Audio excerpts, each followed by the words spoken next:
I was 17 years old when I got into a secret relationship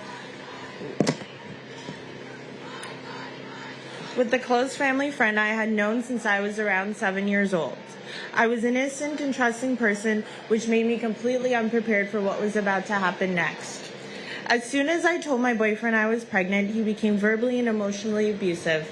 He told me he would not go to the doctor with me or even be seen in public with me if I kept the baby. We fought daily and I became depressed and even contemplated suicide because I felt like I could not have my baby, but also that I could not live without my baby. I went to the hospital when I experienced some bleeding and got to see my baby on an ultrasound, a tiny embryo with a strong beating heart. His heartbeat was the most beautiful thing I had ever seen. My boyfriend and family abandoned me emotionally and financially.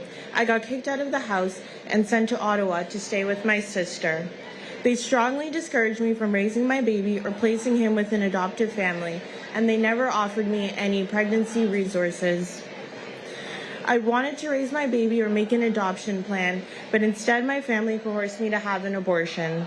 I felt abandoned, pressured, and betrayed by them, the people that I love the most. Abortion was the only choice I saw that they supported.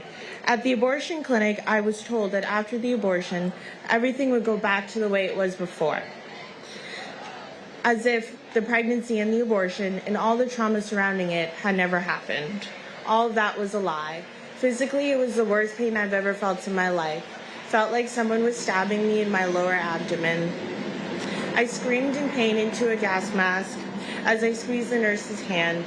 I could hear and see everything, including the suction machine they used to dismember my son.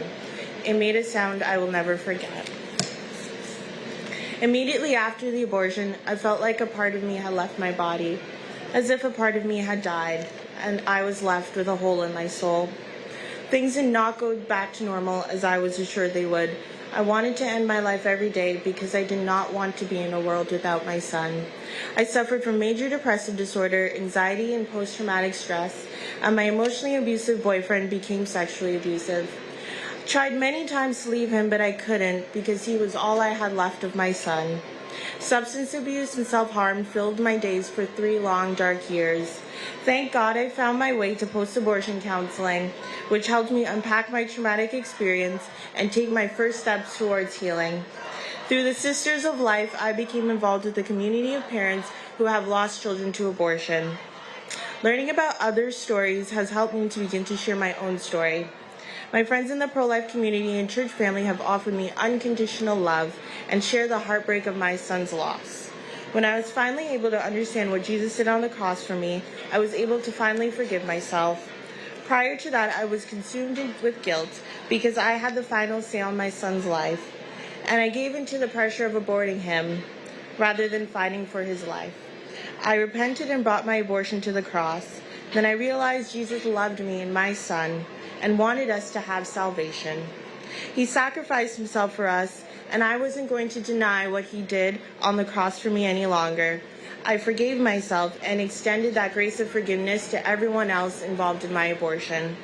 I want to share my story in hopes of reaching a woman in that scared and lonely place I found myself at 17. I want my story to help change the minds of abortion vulnerable mothers. And I want to reach out to men and women still suffering in shame and silence and invite them into a healing journey with God. But the reason I most wanted to be here today, why I speak out about my abortion whenever I can, is because I will never forget my son, Caden. He is the reason why I'm silent no more.